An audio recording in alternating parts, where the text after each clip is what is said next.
Unfriended Dark Web. Now, this is the sequel to Unfriended, which I watched literally hours ago. I wanted to go ahead and watch the second one because I found the first one interesting and wanted to see where they took this.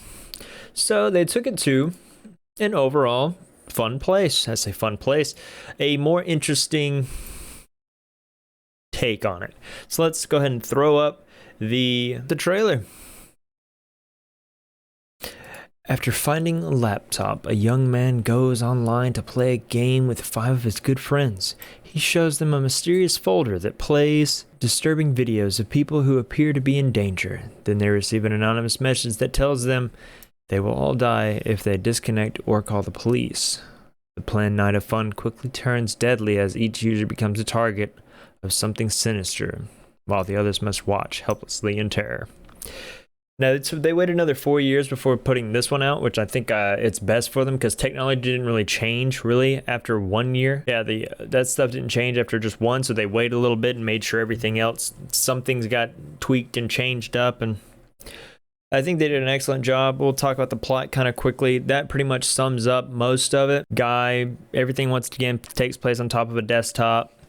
Some phones get to be used this time as well because technology caught up. Guy says he buys a laptop off Craigslist. It's better than his old one. He has an app where he's trying to, I believe he's either developing it or maybe he just found it. It's called Papaya, wherever he speaks becomes sign language for his deaf girlfriend. The deaf being a major thing with this one, much like Hush, they did an excellent job of letting a disability play a major role in the film and not be forgotten at any point. They're on a rough little skid because she's deaf but he's not, so he's learning to understand her, but not the other way around.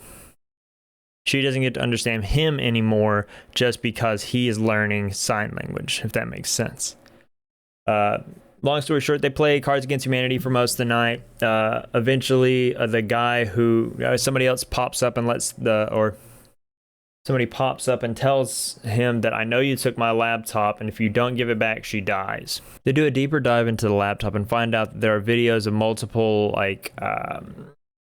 cameras throughout people's homes, cell phones, computers. All these are being accessed without these people's consent or knowledge. So they're starting to realize that maybe this isn't necessarily a good thing, and then they find some others that show what they do to the people that they've been tracking.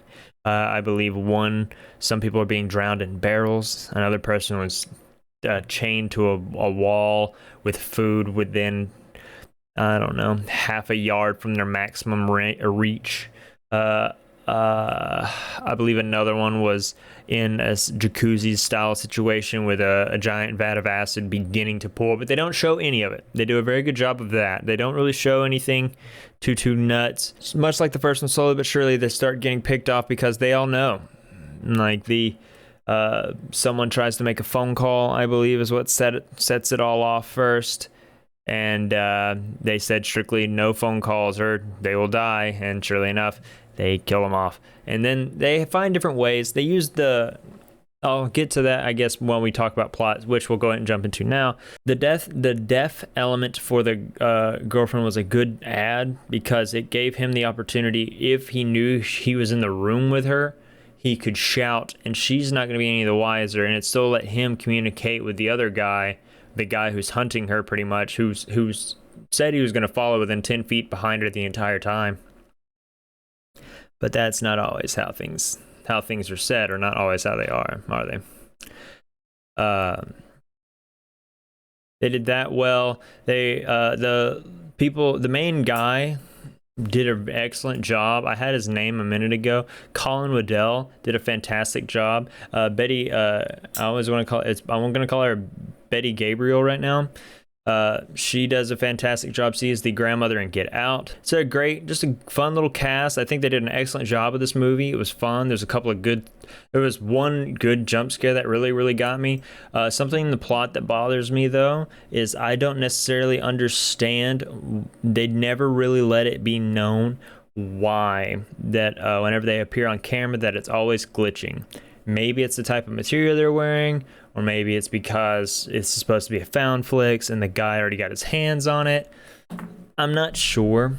So I would have liked them. They don't have to break down everything for me in movies. I hate when they spoon feed you, but they could have let you know why it's always glitchy. Because the first one's more of like a paranormal entity of people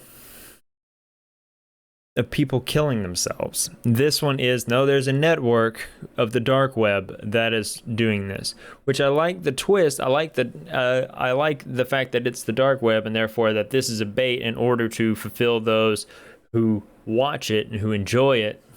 But the plot on this one gets I'll probably give it about an 8, 8.5, because of the characters were likable this time, which are needed in these type of films. When you're only looking at their faces the entire time, you're gonna want them to be likable. If everybody's a douche, you don't want them to be. If everyone's a douche, you don't care if they die, right? Like, it's that simple. Plot on this I give an 8. Everyone's likable. Everyone plays their roles very well. The fact that they added at least 2 people that knew a little bit about computers really added to it, because instead of they had one in the original that knew a little bit about computers, but it was literally just, hey, download this, was all they really gave them. Instead, you got to see the back and forth of a guy asking his computer friend, hey, what does this mean? Oh, it's this. Or, hey, how do I get rid of this? Oh, it's this. It gives you, once again, more descriptions and lets you understand what's going on, instead of just, magically fixing everything. That being said, plot's 8. The threat is pretty interesting. I'll probably give it a 7 on this. I enjoyed it a little bit better than the last. The scares, there's only one major jump scare that got me personally, maybe 2, but I do believe that the threat adds to it pretty well, because the threat of they know everything you're saying, so you're having to time out when they're in a location or where they don't have service, or when they're not watching, and trying to get out all of your descriptions at that moment, and that's it. So scares, there wasn't that many. I'll probably give a 5 for that one. The kills and the scares were really, some were really interesting, some seemed a little easy, if that makes sense. Yeah, some felt a little easy. One, I would want more of an understanding of how they were able to. There's a death of the computer nerd, unless he was just drugged and then he was able to be put a noose around and pulled up on top of a door frame.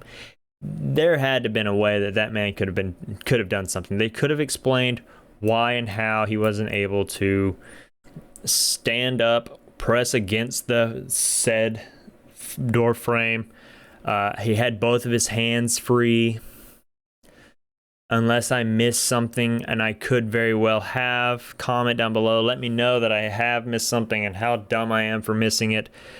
It's a horror movie. I want some sort of explanations, but to each their own, I suppose. That being said, do I recommend this movie? Yes, I do. Is it newbie approved? Yes. There's nothing to do with eyes in it. There's nothing to do with too much body horror or gore. Maybe a little bit of language when they start to get upset. It's rated R. I'm not necessarily sure why it's rated R. Maybe because some of the subjects that they cover when talking about the dark web.